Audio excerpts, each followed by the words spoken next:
सूरह इब्राहीम आयत नंबर 32 ता 34। अल्लाह वो ज़ात है जिसने आसमानों और ज़मीन को पैदा किया और आसमान से पानी नाजिल किया, फिर उसने उस पानी के ज़रिए से तुम्हारे लिए बतौर रिज़्क़ फल निकाले और तुम्हारे लिए कश्तियाँ मुसख्खर कीं ताकि समंदर में उसके हुक्म से चलें, और तुम्हारे लिए दरिया मुसख्खर किए और तुम्हारे लिए सूरज और चाँद मुसख्खर किए जो मुसलसल चल रहे हैं, और तुम्हारे लिए रात और दिन को मुसख्खर किया, और उसने तुम्हें हर वो चीज़ दी जो तुमने उससे मांगी, और अगर तुम अल्लाह की नेमतें गिनो तो उन्हें शुमार न कर सकोगे। बेशक इंसान बड़ा जालिम निहायत नाशुक्रा है। रमज़ानुल मुबारक की फ़यूज़ व बरक़ात, सहरी की रहमतें, दिन की बरकतें, इफ्तार की नेमतें होंगी अब आपके साथ, क्योंकि असरा रहमानी का दस्तरखान है आपके पास। रोज़ाना होंगे हम और आप साथ साथ, दुआओं में रखिएगा हमें भी याद। अस्सलाम वालेकुम, क्या हाल है आप लोगों के। आज हम बनाने जा रहे हैं प्रॉन पकोड़े, और इसके अलावा और भी बहुत सारे पकोड़े होंगे जो कि रमज़ान में हमारी टेबल या दस्तरखान को अपनी जीनत से सजाते हैं। तो सबसे पहले हम मैरिनेशन कर लेते हैं, और यहाँ हमें मुख्तसर सी चीज़ें चाहिए। तो सबसे मेन चीज़ तो हमें चाहिए प्रॉन। 300 ग्राम प्रॉन यहाँ पर ले लिए हैं और उनको डिवेन करके वॉश कर लिया है बहुत अच्छे से। और मैरिनेशन में हम इस्तेमाल कर रहे हैं 1 खाने का चम्मच काली मिर्च, नमक हस्बे ज़रूरत, और 2 तकरीबन खाने के चम्मच कॉर्नफ्लावर, और इसके अलावा 2 खाने के चम्मच चिली सॉस। बस यही तकरीबन 4 चीज़ें हमें चाहिए। इन्हीं में हम इनको अच्छे से मिक्स करके मैरिनेट करने के लिए रख देंगे।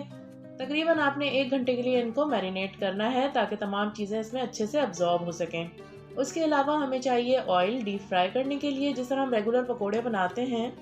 मैंने यहाँ पर 1 कप बेसन में प्याज, हरी मिर्चें, कुटी हुई लाल मिर्च, ज़ीरा, पुदीना और नमक शामिल करके रखा हुआ है। इसी में मैं प्रॉन्स को डिप कर करके इसके पकोड़े बना लूँगी। आप चाहें तो सादा बेसन भी इस्तेमाल कर सकते हैं, मैदे में भी आप इसको डिप करके फ्राई कर सकते हैं, जैसा आपका दिल चाहे।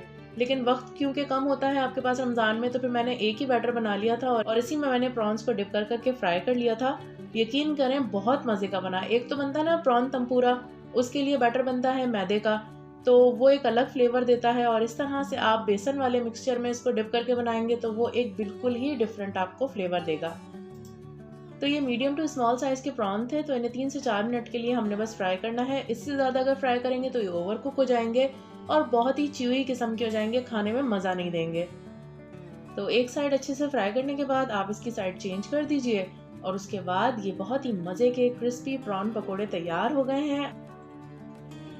तो अब उसी बैटर में यानी उसी मिक्सचर में जो बेसन का हमने बना के रखा हुआ है, इसके अंदर हम पालक को डिप कर करके बना लेते हैं। और ये तकरीबन पालक हो गया, बैंगन हो गए, आलू हो गए, इनके पकोड़े मेरा ख्याल है कि हर घर में लाजमी बनते हैं, और रोज़ ना भी बनाए जाएं तो एक आध दिन छोड़ के या वीकली तो बनाया जाता ही है इनको, ख़ास तौर पर। और कितने मज़े के लगते हैं ना, कितना क्रिस्पी सन का वो टेक्सचर होता है और खाने में भी बहुत अच्छे लगते हैं। तो मैं सादा बेसन इस्तेमाल करने के बजाय जो रेगुलर पकोड़ों के लिए बेसन बनाया जाता है ना, उसी में डिप करके बना लेती हूँ, तो मज़ा थोड़ा सा दुबाला हो जाता है।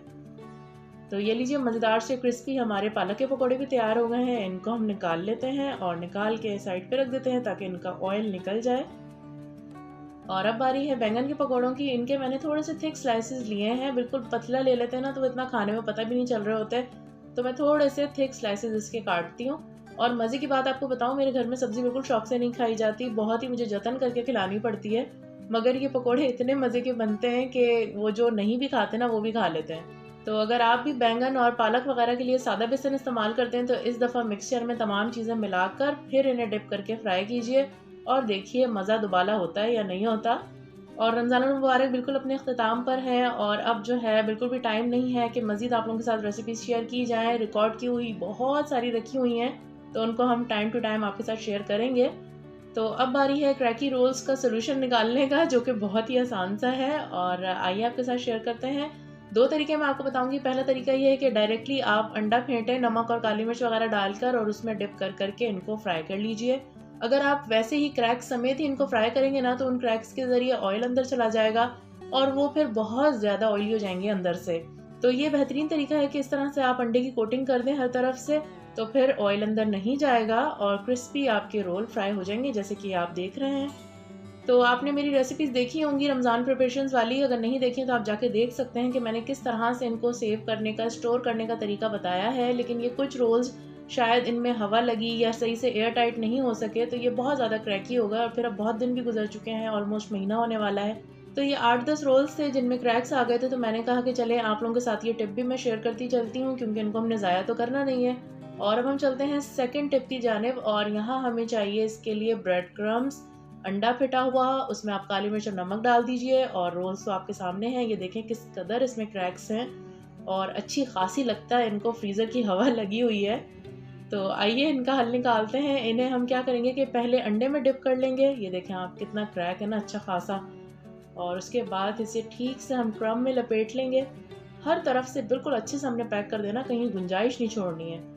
और उसके बाद आपने इनको डीप फ्राई कर लेना है, चाहे तो शैलो फ्राई भी कर सकते हैं, दोनों तरीके कारआमद हैं। और उसके बाद आप देखिएगा इनकी शक्ल इतनी क्रिस्पी बनेगी और इतने ये मज़े के बनेंगे कि एकदम से खाने वाले को ये शक होगा, बल्कि खुद आपको भी शक होगा कि शायद आप ब्रेड रोल्स खा रहे हैं। बिल्कुल ब्रेड वाला इसका एक क्रिस्प आ जाएगा और पता नहीं चलेगा कि ये वही रोल हैं जिनमें इस कदर क्रैक्स आ गए थे। और एक आपकी नई डिश तैयार हो जाएगी, यानी वही सेम रोल्स हैं, आप इनको क्रैक्स ना भी हों तब भी इस तरह से फ्राई कर सकते हैं। तो फिर मुझे इंतज़ार रहेगा आपके फीडबैक का। आपने बताना है कि ये सारी चीज़ें आपको कैसी लगी। कल मिलेंगे इंशाल्लाह आपके साथ किसी और रेसिपी के साथ। तब तक के लिए अपना रखिएगा ख्याल। मुझे दीजिए इजाज़त। अल्लाह हाफ़िज़।